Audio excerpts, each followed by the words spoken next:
வாழ்வின் சோக கதை.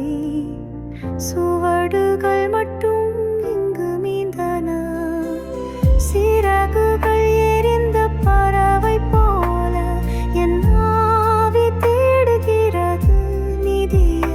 நதி ஓடும் கண்ணீராக வெளிச்சம் வருமா இரவாக, பகை தீரும் நாள் வருகையா, நான் பட்டு கடந்து போகிறேன்.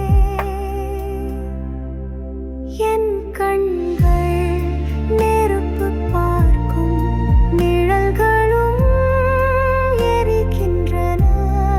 பொறுமை ஒரு புழுவாகி சினம் பூக்கும் மலர்கிறது. என் வீணை சாபமாய் இசைக்க, என் குரல் காற்றில் பதற. பயம்